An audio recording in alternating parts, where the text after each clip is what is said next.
வாசிங்க. 1 சாமுவேலின் புஸ்தகம் 3ஆம் அதிகாரம் 13வது வசனம். அவன் குமாரர் தங்கள் மேல் சாபத்தை வரப்பண்ணினதை அவன் அறிந்திருந்தும் அவர்களை அடக்காமல் போன பாவத்தின் நிமித்தம். ஆசாரித்துவத்தை மொத்தமா தூக்குனதுக்கு 2வது ரீசன் என்ன தெரியுமா? அவன் தப்பு செய்யறான்னு தெரியுது, காடுக்கு விரோதமா போறான்னு தெரியுது, அவன் பலிபீடத்துக்கிட்ட தப்பு செய்யறான்னு தெரியுது, கர்த்தருக்கு விரோதமான காரியங்களில் அவன் நடக்கிறான்னு தெரியுது. ஆனால் அவர்களை அவன் அடக்கவில்லை. ஆனா அண்ணால பேசும்போது நல்லா பேசினான், பிரதான ஆசாரியனா இருக்கும்போது நல்லா பேசுறான். ஆனா இங்க பிள்ளைகள் தேவனுக்கு விரோதமாய் போகும் பொழுது அவர்களுக்கு என்ன இல்லை? அடக்காமல் போனது நிமித்தம். இந்த ஜென்ரேஷன் எப்படின்னு கேட்டீங்கன்னா, அவன் ஃப்ரெண்ட்லியா இருக்க விரும்புகிறான். ஏன்னா அவன் பார்க்குறான், இந்த ஜென்ரேஷனில் எல்லாரையும் பார்க்குறான், ஃப்ரெண்ட்லியாக இருக்க விரும்புகிறான். அப்பா கிட்ட நல்லா ஜாலியாக பேச விரும்புகிறான், அம்மா கிட்ட ஜாலியாக பேச விரும்புகிறான். அப்பா எப்படிப்பட்டவராக இருக்கிறாரு? சில அப்பாக்கள் எப்படி இருக்கிறாங்கன்னா, அவங்க அப்பா கிட்ட எப்படி இருந்தாரோ அப்படி தான் பையன் நம்மக்கிட்ட இருக்கணும்னு நினைக்கிறாங்க. அப்போது இந்த ஜென்ரேஷன்கிட்ட நீங்கள் பழகும் போது பெற்றோரை கொஞ்சம் என்ன செய்யுங்க, கொஞ்சம் ஃப்ரெண்ட்லியாக இருங்க. இது நீங்கள் கொஞ்சம் அட்ஜஸ்ட் பண்ணணும் பெற்றோர். ஆனால் அதே நேரத்தில் ஸ்பிரிச்சுவலி ராங்காக போகும்போது கண்டிக்க வேண்டியது உங்களுடைய வேலை. You must spiritually. இன்னைக்கு என்ன நடக்குது? பைபிள் வாசிக்க மாட்டேறான், ஜெபம் பண்ண மாட்டேங்கிறான், சர்ச்சுக்கு வர மாட்டேங்கிறான். அதெல்லாம் யார் மம்மி வருவா, போர் அடிக்குது அப்படிங்கிறான். நீ வந்து தான் ஆகணும்னு சொல்லணும். Spiritually you must.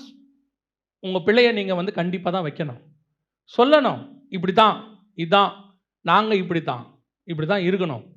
அதை செய்யாத பட்சத்தில் உங்கள் அபிஷேகம் போகும் என்று வேதம் சொல்லுது. இன்னைக்கு நம்ம எங்க மிஸ்டேக் பண்றோம் தெரியுமா? அடக்க வேண்டிய இடத்துல அடக்க மாட்டோம், அடக்கக்கூடாத இடத்துல என்ன பண்ணிட்டு இருக்கிறோம்? அடக்கிட்டு இருக்கிறோம். அடக்க வேண்டிய இடம்னு ஒன்று இருக்கு, அதை கண்டிப்பாக அடக்கணும். அடக்கக்கூடாத இடம்னு ஒன்று இருக்கு, அதை அடக்கக்கூடாது. ஏன்னா இப்போ தண்ணி இருக்குது, தண்ணியை எங்கே அடக்கணும்? குழாயில் கண்டிப்பாக என்ன செஞ்சிடணும்? தண்ணியை மூடி வைக்கணும். மூடி வச்சா தான் அது வேஸ்ட் ஆகாமல் இருக்கும். அதே நேரத்தில் ஆறு ஊற்று வருது பார்த்தீங்களா, அதை என்ன பண்ணக்கூடாது? அடக்கக்கூடாது. அடக்கினீங்கன்னா ஊற்று போயிடும், தண்ணி இல்லாமல் போயிடும். வி மஸ்ட் நோ எங்கே அடக்கணும், எங்கே அடக்க. சில நேரத்தில் பிள்ளைகளுக்கு சில சுதந்திரம் கொடுக்க வேண்டி இருக்கு, இந்த ஜென்ரேஷன் கொடுக்க வேண்டி இருக்கு. சில இடத்துல பிள்ளைகளை கண்டிப்பாக என்ன செய்யணும்? பிடிக்க வேண்டி இருக்கு. குதிரை வண்டி ஓட்டுறவனை பாருங்க, யாருமே இல்லைன்னா நல்லா குதிரையை அடிப்பான், வேகமாக ஓட்டுவான். அதே நேரத்தில் சில இடத்துல கடிவாளத்தை பிடிச்சி என்ன செய்வான்? இழுப்பான். வேகமாக ஓட்ட வேண்டிய இடத்துல வேகமாக ஓட்டணும், கடிவாளம் பிடிச்சி இழுக்கிற இடத்துல கடிவாளம் இழுக்கணும். இன்றைக்கி இருக்கிற பெற்றோருக்கு இது தெரிய மாட்டேங்குது. ஏன்னா நம்ம 2000க்கு முன்னாடி பார்த்த பெற்றோர் வேற, இப்போ பார்க்குற பிள்ளைகள் வேற. இது ரெண்டும் குவைட் ஆப்போசிட் ஜென்ரேஷன். இப்போ நீங்கள் தான் இதை என்ன செய்ய வேண்டி இருக்கிறது? மிகச்சரியாக ஹேண்டில் பண்ண வேண்டியிருக்கு. அவங்கள ஃப்ரெண்ட்லியாக நடத்துங்க, ஸ்ட்ரிக்டாக நடத்த வேண்டிய இடத்துல ஸ்ட்ரிக்டாக நடத்துங்க. எங்கே ஸ்ட்ரிக்டாக நடத்தணுமோ அதில் நடத்துங்க, எங்கே ஃப்ரெண்ட்லியாக நடத்தணுமோ அதில் ஃப்ரெண்ட்லியாக நடத்துங்க. இல்லைன்னா கஷ்டம். இன்னைக்கு அதன் மூலமாக என்ன ஆகுது? உங்கள் மேலிருந்து உங்கள் பிள்ளைகளுக்கு வர வேண்டிய அபிஷேக தைலம் வரல, உங்களுக்கு அப்புறம் அவன் ஸ்பிரிச்சுவாலிட்டியில் இல்லை. இப்போ யோசிச்சு பாருங்க, உங்கள் அளவுக்கு உங்கள் பிள்ளை ஸ்பிரிச்சுவாலிட்டியில் இருக்குதா? நீங்கள் 18 வயசில் இயேசுவை ஏற்றுக்கொண்ட போது உங்களுக்குள்ள இருந்த தேவனுடைய அன்பு, அந்த வைராக்கியம் உங்கள் பிள்ளைகளுக்குள்ள இருக்குதா? இருந்தால் உங்கள் அபிஷேகம் அவர்கள் மேலே வந்துருச்சுன்னு அர்த்தம், கர்த்தர் நடத்த தொடங்கிட்டாருன்னு அர்த்தம். இல்லைன்னா அபிஷேகத்தில் ஏதோ செயினில் மிஸ் ஆகுதுன்னு அர்த்தம். அதை சரி பண்ண வேண்டிய இடத்துக்கு நீங்கள் வந்துட்டீங்க. உட்காந்து பிள்ளையோட பேசுங்க, சொல்லுங்க இந்த மாதிரி எவ்வளோ இம்பார்ட்டன்ட்னு சொல்லுங்க, சர்ச்சுக்கு வர்றது எவ்வளோ முக்கியம்னு சொல்லுங்க, கூட்டிகிட்டு வாங்க. ஆரம்பத்தில் அப்படி தான் இருக்கும். ஒரு இடத்துக்கு போகும்போது ஒரு தாய் சொன்னாங்க, என் மக ரூமை விட்டே வரமாட்டேங்கிறா, வெளியவே வரமாட்டேங்கிறா, 8வது படிக்கிற 10வது படிக்கிற பிள்ளை ரூமை விட்டே வரமாட்டேங்குது, எத்தனையோ மாசமாக ரூம்குள்ளேயே இருக்கு, பாஸ்டர் நீங்கள் ஜோம் பண்ணுவீங்களா? அப்போ அந்த சர்ச்சு பாஸ்டர்கிட்ட முதல்ல கேட்டேன், இப்படி சொல்கிறாங்க என்னான்னு. அப்போ அந்த பாஸ்டர் சொன்னார், நீங்கள் அந்த பிள்ளைகிட்ட போய் முதல்ல பேசுங்க, உங்களுக்கு உண்மை தெரியும்னு சொன்னார். சரி, நானும் அந்த பாஸ்டரும் அந்த பிள்ளைகிட்ட போய் அப்புறம் உட்கார வைக்கும் போது பாஸ்டர் சொன்னார், அந்த பிள்ளைகிட்ட தனியாக பேசுங்க, எங்கள் அம்மா வச்சுக்கிட்டு பேசாதீங்க. அப்போது அந்த பிள்ளையை கூப்பிட்டு உட்கார வச்சு, ஏம்மா நீ ரூமை விட்டே வெளியே வர மாட்டேங்கிறேன்னு சொன்னால், அந்த பிள்ளைய அந்த அளவுக்கு ஆக்குனதே அந்த அம்மா தான். இப்போ அந்த பிள்ளை ஓசிடி ப்ராப்ளத்தில் இருக்குது. அந்த பிள்ளையை அவங்க டார்ச்சர் பண்ணி அது கடைசியில் ரூம் அவுட்டே வெளியே வர மாட்டேங்குது. இன்னைக்கு இதுதான் சிச்சுவேஷன். நீங்கள் பிள்ளையை எங்கே எப்படி, அந்த அம்மாவுக்கு சர்ச்சுக்கு பிள்ளையை அனுப்புறதுக்கு பயம், மீட்டிங்க்கு அனுப்புறதுக்கு பயம். ஆனால் அந்த அம்மாவுக்கு பிள்ளையை வச்சுக்கிட்டு அவங்க கூட எங்கே வேணால் கூட்டிகிட்டு போகிறதுக்கு சந்தோஷம். இன்றைக்கி அந்த பிள்ளை ஓசிடி பிரச்சனையில் இருக்குது. எதுக்கு சொல்கிறேன்? பிள்ளையோடு கூட உட்கார்ந்து பேசுங்க, ஃப்ரெண்ட்லியாக இருங்க, கண்டிக்க வேண்டிய இடத்துல கண்டிங்க, அதே நேரத்தில் ஃப்ரீயாக இருக்க வேண்டிய இடத்துல என்ன செய்யுங்க? ஃப்ரீயாக இருங்க. இல்லை என்றால் உங்கள் பிள்ளைகளை நீங்கள் இழந்து போவீர்கள். இதான் இன்றைக்கி நடந்துட்டு இருக்குது. நிறைய பிள்ளைகள், இன்னும் அடுத்த ஜென்ரேஷன் இன்னும் மோசமாக இருக்கும். திருப்பியும் சொல்கிறேன், கர்த்தருடைய வருகை தாமதித்தால் அடுத்த ஜென்ரேஷன் இன்னும் மோசமாக இருக்கும். அப்பவும் உங்கள் பிள்ளைகள் ஸ்பிரிச்சுவலாக இருக்கணும்னா இப்போ நீங்கள் எவ்வளோ ஸ்பிரிச்சுவலாக இருக்கிறீங்களோ அதன் அடிப்படையில் தான் இருக்குது. உங்கள் மேலே உள்ள அபிஷேகம் தான் உங்கள் பிள்ளைக்கு போகும். வெறும் படிப்பு அபிஷேகத்தை தராது. படிப்பு தேவனுக்கு கீழ்ப்படுகிற கீழ்ப்படிதலை தராது. படிப்பு பணம் கொடுக்கும், புகழ் கொடுக்கும், வீடு கொடுக்கும். ஆனால் ஸ்பிரிச்சுவாலிட்டியை தேவனுக்கிட்ட இருந்து நீங்கள் தான் உங்கள் பிள்ளைக்கு வாங்கி கொடுக்கணும். அந்த பொறுப்பை கர்த்தர் உங்களுக்கு தான் கொடுத்துருக்கிறார். ஒருவேளை நீங்கள் பணம் கொடுக்காட்டி கூட உங்கள் பிள்ளையால் சம்பாதித்து கொள்ள முடியும். ஆனால் உங்களுக்குள்ள இருக்கிற அபிஷேகத்தை நீங்கள் மட்டும்தான் உங்கள் பிள்ளைக்கு கொடுக்க முடியும். You must be very careful. இன்னைக்கு நீங்கள் ஸ்பிரிச்சுவாலிட்டிக்கு இம்பார்ட்டன்ஸ் கொடுக்காதனுடைய விளைவு உங்கள் பிள்ளையை உங்களால் அடக்க. நீங்கள் என்ன நினைக்கிறீங்க தெரியுமா? நடந்த ஒரு சம்பவத்தை நான் உங்களுக்கு சொல்கிறேன். ஒரு சிங்கிள் பேரண்ட்டாக இருக்கிறவங்க ஒரு நாள் அந்த பிள்ளையோட பேசிகிட்டு இருக்கிறாங்க. பேசிகிட்டு இருக்கும்போது அந்த மகள் அந்த தாய்க்கு கீழ்ப்படியலை, பயங்கரமாக பேசிகிட்டு இருக்காங்க. அப்படி பேசுகிறாங்க. கடைசியில் அந்த அம்மா அழுதுகிட்டே போகிறாங்க. அழுதுகிட்டே போகும்போது நான் அதை பார்த்துக்கிட்டே இருக்கிறேன். இப்போ நான் ஆண்டவர்கிட்ட கேட்குறேன், ஏன் ஆண்டவரே, இந்த அம்மா கஷ்டப்பட்டு கணவன் இல்லாமல் இந்த பிள்ளையை வளர்க்குது, ஆனால் இந்த பிள்ளை அந்த அம்மாவுக்கு கீழ்ப்படிய மாட்டேங்குது, என்ன காரணம்? ஆவியானவர் சொல்கிறாரு, முதல்ல அவங்க அம்மா எனக்கு கீழ்ப்படியணும், அப்போ தான் அவள் பிள்ளை அவங்களுக்கு கீழ்ப்படியும். நீ வேதத்தை மறந்தால் நான் உன் பிள்ளைகளை மறப்பேன். நீ தேவனுக்கு கீழ்ப்படியாமல் உன் பிள்ளைகள் உனக்கு என்ன செய்யாது? கீழ்ப்படியாது. உங்களுக்குள்ள இருக்கிற அபிஷேகம் தான் உங்கள் பிள்ளைக்கு போகும். நாம சரியில்லாமல் நம்ம பிள்ளைகள் கண்டிப்பாக என்ன ஆகாது? சரியாகாது. அதையும் தாண்டி அது சரியா இருக்குதுன்னா கர்த்தருடைய பெரிய கிருபை. அல்லேலூயா. முதலாவது, உங்களுக்குள்ள உள்ள அபிஷேகம் போகாதபடிக்கு பார்த்துக்கணும். ஏலியோடைய அபிஷேகம் போயிருச்சு. அடுத்து, அபிஷேகம் ஒரு ஊழியக்காரன் மேலிருந்து எதனால போகிறது? வாசிங்க 2 பேதுருவின் புஸ்தகம் 2ஆம் அதிகாரம் 15-16 வாசிங்க. செம்மையான வழியை விட்டு தப்பி நடந்து பேயோரின் குமாரனாகிய பிலேயாமின் வழியை பின்பற்றி போனவர்கள். அவன் அநீதத்தின் கூலியை விரும்பி தன்னுடைய அக்கிரமத்தி நிமித்தம் கடிந்து கொள்ளப்பட்டான். பேசாத மிருகம் மனுஷர் பேச்சை பேசி தீர்க்கதரிசியினுடைய மதிகேட்டை தடுத்தது. அப்போ பிலேயாம் 2வது ஊழியக்காரன். பிலேயாமை பற்றி பைபிளில் வாசிச்சு பாருங்க. அவனை மாதிரி ஒரு தீர்க்கதரிசி கிடையவே கிடையாது. எப்பேற்பட்ட தீர்க்கதரிசி தெரியுமா? 2 சம்பவத்தில் நீங்கள் பார்த்தீங்கன்னா பிலேயாமை பற்றி அப்படி ஒரு காரியம் வருது. ஒன்று வாசிங்க, என்னாகமத்தின் புஸ்தகம் 24ஆம் அதிகாரம் 17வது வசனத்தை வாசிங்க. அவரை காண்பேன், இப்பொழுது அல்ல, அவரை தரிசிப்பேன், சமீபமாய் அல்ல. ஒரு நட்சத்திரம் யாக்கோபிலிருந்து உதிக்கும், ஒரு செங்கோல் இஸ்ரவேலிலிருந்து எழும்பும். அது மோவாபின் எல்லைகளை நொறுக்கி சேத்புத்திரர் எல்லாரையும் நிர்மூலமாக்கும்.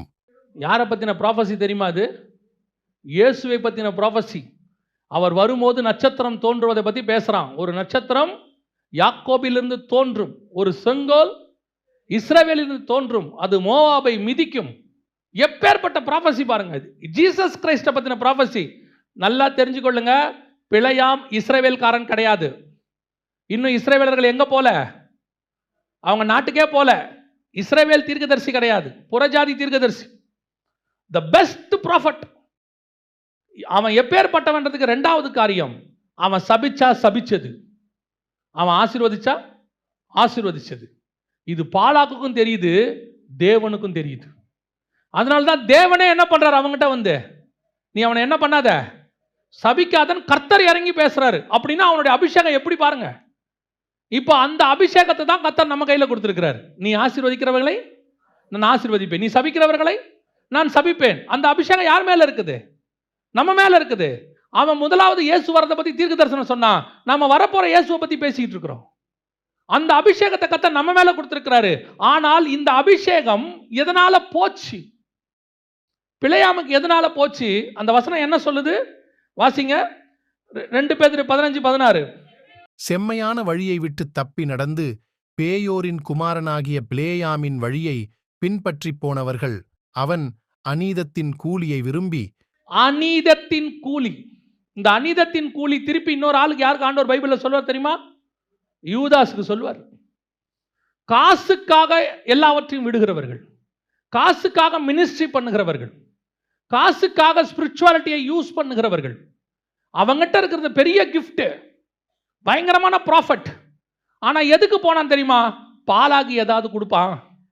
ப்ராஃபஸியை எதுக்கு சொல்றது? கூலிக்கு சொல்றது, தன்னுடைய அபிஷேகத்துக்கு விலை பேசுறது. இன்னைக்கு ஒரு குரூப் இருக்கு, ஊழியத்தின் பாதையிலும் இருக்கு, ஆவிக்குரிய வாழ்க்கையிலும் இருக்கு. கர்த்தர் உங்களுக்கு கொடுத்திருக்கிறதான கிஃப்டை, கர்த்தர் உங்களுக்கு கொடுத்திருக்கிற டேலண்டை காசுக்காக நீங்கள் கூலிக்காக பயன்படுத்துவீர்களானால் பிலேயாமினுடைய நிலைமை உங்களுக்கும் வரும். இன்னைக்கு அபிஷேகத்தை எங்க இழக்கிறோம்? பணம் தேவை, அதுல எந்த மாற்று கருத்தும் தெரியல. ஏன்னா வாழ்க்கைக்கு கண்டிப்பா என்ன வேணும்? பணம் வேணும். அது வாழ்க்கைக்கு தான் பணம் வேணுமே ஒழிய பணம் வாழ்க்கை அல்ல. பணம் இருக்கிற எத்தனை பேருக்கு வாழ்க்கை இல்லை? எத்தனை கோடீஸ்வரன் பணத்தை வச்சுட்டு கிடக்கான். வேலைக்காரங்க இருக்காங்க, பசங்க அமெரிக்காவில் இருக்காங்க, வாட்ஸ்அப்லேயே பார்த்துக்கிறாங்க, செத்தாலும் யூடியூப்லேயே பார்த்துக்கிறாங்க, புதைக்கிறதையும் யூடியூப்லேயே பார்த்துக்கிறாங்க. இது என்ன வாழ்க்கை?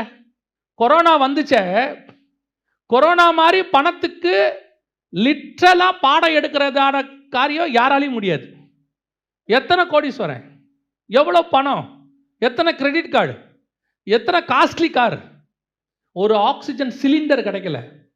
பணம் தேவை. திருப்பியும் சொல்கிறேன், ஒரு இடத்துல பணம் தோற்று போகும், பணம் ஒரு இடத்துல தோற்று போகும், அந்த இடத்துல தேவன் வந்து நிற்பார். பணம் உதவ முடியாத இடத்தில் தேவன் தான் உதவுவார். இன்னைக்கு நிறைய கூட்டம் ஒன்று இருக்கு, கர்த்தர் கொடுத்துருக்கிற கிஃப்டை, கர்த்தர் கொடுத்துருக்கிற டேலண்ட்டை பணத்துக்கு யூஸ் பண்ணி பணம் பணம் பணம்னு. நான் இந்த மினிஸ்ட்ரிக்கு வந்ததில் கண்டுபிடிச்சதில் ஒன்று என்ன அப்படின்னு கேட்டிங்கன்னா, எனக்கு என்ன தேவையோ அதை பரலோகம் கொடுப்பதற்கு தயாராக இருக்கிறேன். ஏற்ற நேரத்தில் அதை கொடுக்கும். நல்லா தெரியும். இப்போ பாருங்க, நான் குழந்தையா இருக்கும்போது இந்த சைஸ் ட்ரெஸ் எடுக்கணும்னு என் பெற்றோருக்கு தெரிஞ்சிச்சு. அதுவே நான் கொஞ்சம் வளர்ந்த உடனே பார்க்குறாங்க, இந்த சைஸ் ட்ரெஸ் பத்தாது. ட்ரெஸ் எடுக்க போகும்போதே சொல்லுவாங்க, 4 வயசாக இருக்கும், 5 வயசுக்கு கொடுங்கம்பாங்க. ஏன்? வளர்ற பிள்ளை வளர்ந்துடும். 15 வயசு ஆகும்போது நமக்கு என்ன தேவையோ, பொல்லாதவர்களாகிய நீங்கள் உங்கள் பிள்ளைகளுக்கு நல்ல ஈவுகளை செய்யும் போது பரலோகத்தில் இருக்கிற பிதா செய்வது அதிக நிச்சயம். உங்களுக்கு என்ன தேவை, ஏது தேவை, எவ்வளோ பணம் தேவை? இன்னைக்கு பணம் பணம் பணம்னு ஒரு குரூப் வாழ்க்கை ஃபுல்லாக ஓடுறான். 58 60 வரைக்கும் ஓடி சம்பாரிச்சு எல்லாம் சேர்த்து வச்சுட்டு என்னப்பா என்ன பண்ண போற? 60லேருந்து 70க்குள்ள இந்த 60 வரைக்கும் சம்பாரிச்சதை செலவு பண்ணிடுறான். கிட்னி ஃபெயிலியர், அது ஃபெயிலியர், இது ஃபெயிலியர், மொத்தம். அதை வேற நம்மக்கிட்ட என்ன சொல்கிறான்? பாரு, நான் சம்பாரிச்சதுனால தானே இப்படி செலவு பண்ண முடிஞ்சிச்சு. நான் சொல்கிறேன், நீ சம்பாரிச்சதுனால தான் செலவு பண்ண. நீ ஒழுங்காக இருந்திருந்தீனா இது வந்திருக்கவே வந்திருக்காது. உடம்பை பார்க்கறது இல்லை, 12 மணி நேரம் 14 மணி நேரம் வேலை, டயத்துக்கு சாப்பிட்றது இல்லை, நைட்டு 11 மணி 12 மணி 2 மணிக்கு சாப்பிட்றது, டயத்துக்கு படுக்கிறதில்ல, ஃபோனை பார்த்துக்கிட்டே உட்காந்துருக்கான். நல்லா கவனிங்க, எல்லாத்துக்கும் ஒரு பிரமாணம் இருக்கு. என்ன சாப்பிட்ணும், எப்போ சாப்பிட்ணும் இருக்கு. ஒரு காலத்தில் நமக்கு அதெல்லாம் தெரியாது, உண்மைதான். கிடைக்கிற போதெல்லாம் என்ன பண்ணுறோம்? அடித்து நவுத்திடுவான். ஒரு இடத்துல கர்த்தர் ஒரு அலாரம் கொடுப்பாரு, இங்கே கொஞ்சம் ஸ்டாப் பண்ணிக்கன்னு. அந்த அலாரத்தை கேட்டு நீங்கள் ஸ்டாப் பண்ண தொடங்கிட்டீங்கன்னா டாக்டர்கிட்ட போக வேண்டிய வேலையே இருக்காது. பாடியில் அந்த அலாரம் இருக்குது, ஆண்டவர் ஃபிக்ஸ் பண்ணியிருக்கிறார். நம்மளுடைய எல்லா பார்ட்டுக்குமே ஒரு அலாரம் வச்சுருக்கிறார். அது கரெக்டாக அடிக்கும். கொஞ்சம் ஒரு பாயிண்ட்டு தாண்டும் போது சொல்லும், சுகர் கொஞ்சம் இன்க்ரீஸ் ஆகுதா பாடியில் சொல்லும், பிபி இன்க்ரீஸ் ஆகுதா சொல்லும், கொலஸ்ட்ரால் இன்க்ரீஸ் ஆகுதா சொல்லும். அந்த அலாரத்தை மட்டும் நீங்கள் கரெக்டாக கவனிச்சிட்டிங்கன்னு வச்சுக்கோங்க, ஆட்டோமேட்டிக்காக உங்கள் பாடி நார்மல் கண்டிஷனுக்கு வந்துடும். இன்றைக்கி நம்ம என்ன செய்கிறோம்? பல நேரங்களில் இந்த காசுக்காக ஓடி ஓடி ஓடி ஓடி உடம்பை கவனிக்காமல் எல்லாம் போய் கடைசியில் பிள்ளையாமுடைய நிலைமை தான். இதே மாதிரி உபதேசம், பணத்துக்கான உபதேசம் இப்போ சபைக்குள்ளே இருக்குதாமா. ஆண்டவர் சொல்கிறார், வாசிங்க, வெளிப்படுத்தின விசேஷம் 2ஆம் அதிகாரம் 14வது வசனம் வாசி. ஆகிலும் சில காரியங்களை குறித்து உன்பேரில் எனக்கு குறை உண்டு. விக்கிரகங்களுக்கு படைத்தவைகளை புசிப்பதற்கும் வேசித்தனம் பண்ணுவதற்கும் ஏதுவான இடரலை இஸ்ரவேல் புத்திரர் முன்பாக போடும்படி பாலாக் என்பவனுக்கு போதனை செய்த பிலேயாமுடைய போதகத்தை கைக்கொள்ளுகிறவர்கள் உன்னிடத்தில் உண்டு. சபைக்குள்ள இப்படிப்பட்ட உபதேசத்தை கை கொள்றவங்க என்ன உபதேசமா? காசுக்காக ஜனங்களை தவறாய் நடத்துகிறவர்கள். பாலாக் அவன் எப்படி நடத்திட்டானாமா? இஸ்ரவேல் ஜனங்களை போட்டு கொடுத்து காசுக்காக, அநீதத்தின் கூலிக்காக இஸ்ரவேல் ஜனங்களை மோசம் போக்குற உபதேசத்தை பாலாக்கு கொடுத்துட்டானாமா. அதே மாதிரி இன்னைக்கும் சபைக்குள்ள ஜனங்களை மோசம் போக்குற உபதேசம். எப்படி மோசம் போக்குற உபதேசம்? அவங்க காசுக்காக, அதை பெற்றுக்கொள்வதற்காக உங்களுக்கு அவங்க சொல்றாங்க. நான் கத்துக்கிட்டதை சொல்றேன். அந்தந்த காலகட்டத்துக்கு என்ன ஆசீர்வாதம் தேவையோ, நம்மளால சமாளிக்க முடியுமோ அந்த ஆசீர்வாதத்தை பரலோகம் கொடுக்கும். அவ்வளவுதான். உங்களால சமாளிக்க முடிஞ்ச ஆசீர்வாதத்தை பரலோகம் அந்த நேரத்தில் கொடுக்கும். உங்களுக்கு ஆசை காட்டுறவங்க இருக்கிறாங்க, அப்படி கை வச்சு ஜெபம் பண்ணுங்க, கர்த்தர் கொடுப்பார். நீங்க நினைக்கிறதெல்லாம் கர்த்தர் கொடுப்பார், கேளுங்க கொடுப்பார். ஆசையை தூண்டுறது தங்களுடைய சுய இச்சைக்காக, கூலிக்காக. நீங்களும் எப்படி இருக்கீங்க தெரியுமா? இந்த கேட்குற விஷயத்தை கேட்டு, ஓ பரவாயில்லையே, ஆண்டவர் அதை கொடுப்பார், இதை கொடுப்பார். திரும்பியும் சொல்கிறேன், ஆண்டவருக்கு உங்களுக்கு என்ன கொடுக்கணும்னு அவருக்கு தெரியும். ரெண்டாவது, உங்களுக்கு என்ன தேவைன்னு உங்களுக்கு தெரியாது. அதான் பிரச்சனை. வசனம் சொல்லுது, நமக்கு என்ன தேவை என்பதை நாம் அறியாதிருக்கிறபடினாலே. நம்மளை பொறுத்த வரைக்கும் அந்த நிமிஷத்துக்கு என்ன தேவையோ அதை கேட்போம் ஆண்டவர்கிட்ட. அந்த நிமிஷத்துக்கு, அப்போ அந்த இடத்துல ஆண்டவர் அப்படி கொடுக்க மாட்டார். ஆண்டவர் கொடுக்கறது அந்த நிமிஷத்துக்கு மட்டுமல்ல, ஃபியூச்சருக்கும் உங்களுக்கு தேவையானதை சேர்த்து கர்த்தர் கொடுப்பார். ஆண்டவர் கொடுக்குற ஒவ்வொன்றத்துக்கு பின்னாடியும் நம்முடைய இன்ஃப்ராஸ்ட்ரக்சரை பார்ப்பார். கர்த்தருக்கு என்ன தெரியுமா அவசியம்? நம்மை ஆசீர்வதிக்கிறதை விட நாம் தான் அவருக்கு ரொம்ப அவசியம். நம்முடைய ஆசீர்வாதம் நம்மை கீழே தள்ளுமானால் அந்த ஆசீர்வாதத்தை கர்த்தர் தரமாட்டார். பரலோகம் நம்மளை நம்பணும். முதல்ல இதை கொடுப்பேன், ஆனால் இவன் விழமாட்டான், இவனுக்கு இது பெருசாக தெரியாது, நான் தான் பெருசாக தெரிவேன். ஆண்டவர் ஒரு நாள் தருவார், ஆசீர்வதிப்பார். ஆனால் அதற்காக ஜனங்களை மோசம் போக்க கூடாது. இந்த அபிஷேகம் உங்களை விட்டு போகாதபடி பாதுகாத்து கொள்ள வேண்டியது உங்களுடைய அவசியம்.